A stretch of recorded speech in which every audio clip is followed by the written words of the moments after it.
Assalamualaikum warahmatullahi wabarakatuh.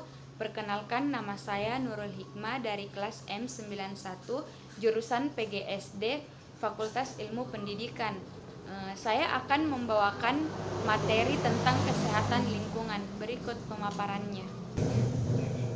Kesehatan lingkungan merupakan pemeliharaan kebersihan daerah sekitar kita, baik suasana, lingkungan fisik, lingkungan biologi, maupun lingkungan ekonomi yang dapat memenuhi kesehatan manusia.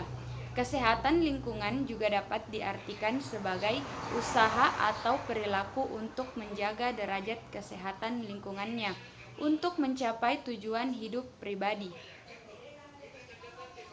Aktivitas untuk kesehatan lingkungan yaitu menurut WHO, kesehatan lingkungan berhubungan dengan seluruh fisik, kimia, dan biologis eksternal terhadap orang dan semua faktor yang berkaitan yang berdampak terhadap perilaku. Ini merupakan penetapan dan pengendalian faktor-faktor lingkungan tersebut yang dapat berpotensi merugikan kesehatan. Hal ini ditargetkan pada pencegahan penyakit dan menciptakan lingkungan yang sehat. Kesehatan lingkungan mencakup yang pertama, perumahan. Rumah adalah salah satu persyaratan pokok bagi kehidupan manusia. Adapun syarat-syarat rumah sehat menurut Winslow yaitu memenuhi kebutuhan fisiologi, yaitu suhu ruangan sekitar 18-12 derajat Celcius pada rumah-rumah yang modern. Suhu diatur dengan air conditioning, namun dapat juga dengan menggunakan penyejuk secara alami, yaitu di kanan kiri rumah ditanami pohon-pohon atau tumbuh-tumbuhan penyejuk yang diatur sehingga enak dipandang. Cukup pergantian udara atau ventilasi. Jika ventilasi cukup, maka hawa ruangan selalu segar karena cukup mengandung oksigen.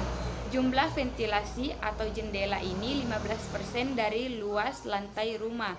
Harus cukup penerangan baik siang maupun malam. Mempunyai isolasi udara yang cukup di ruangan. Harus kedap suara. Selanjutnya, memenuhi kebutuhan psikologi, yaitu keadaan rumah dan sekitarnya diatur sedemikian rupa sehingga memenuhi rasa keindahan sehingga penghuni rumah merasa senang, merasa nyaman tinggal di rumah. Adanya kebebasan di rumah bagi setiap keluarga yang tinggal di rumah,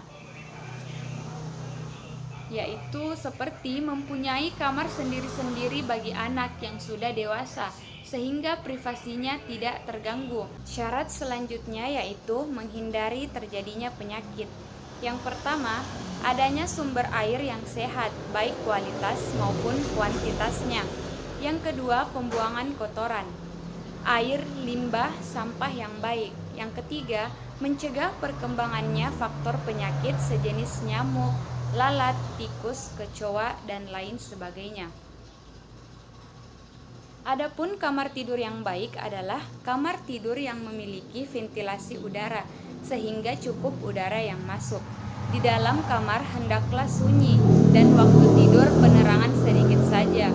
Tidak boleh ada tumbuhan atau bunga-bunga yang berbau. Jika tidur, memakai kasur jangan terlalu lunak, serta tempat tidur jangan terlalu sempit. Selanjutnya yaitu pembuangan kotoran manusia. Yang dimaksud kotoran manusia adalah semua benda atau zat yang tidak dipakai yang tidak dipakai lagi oleh tubuh dan harus dikeluarkan dari dalam tubuh. Pembuangan kotoran yang berupa feses dan urin yang tidak dapat memenuhi syarat kesehatan dapat menyebarluaskan penyakit, terutama waterborne disease, yaitu penyakit menular melalui air. Kemudian, menurut Ehler dan Still, pembuangan kotoran memenuhi syarat kesehatan adalah: yang pertama, tidak boleh mengotori permukaan tanah. Yang kedua, tidak boleh mengotori air permukaan. Yang ketiga, tidak boleh mengotori air dalam tanah. Kotoran tidak boleh terbuka, dapat untuk bertelur lalat. Kakus harus terlindungi dari penglihatan. Selanjutnya yaitu penyediaan air bersih. Air sangatlah penting bagi kehidupan manusia.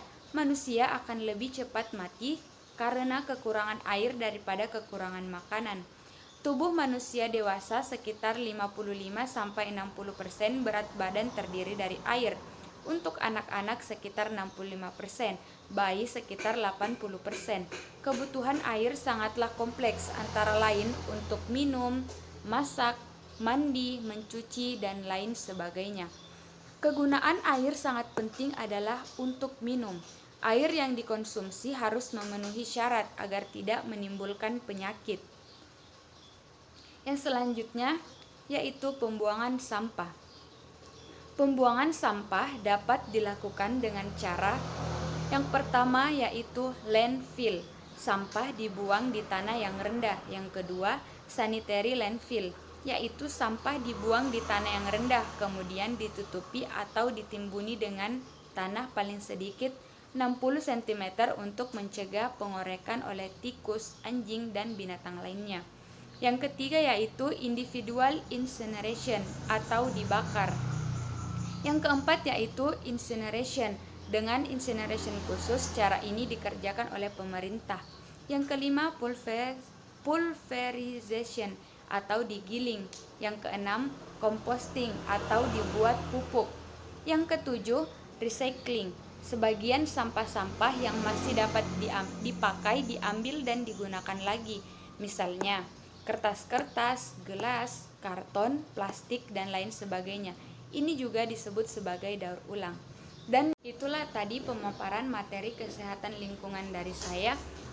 Kurang dan lebihnya mohon dimaafkan. Wabillahi taufik wal hidayah. Wassalamualaikum warahmatullahi wabarakatuh.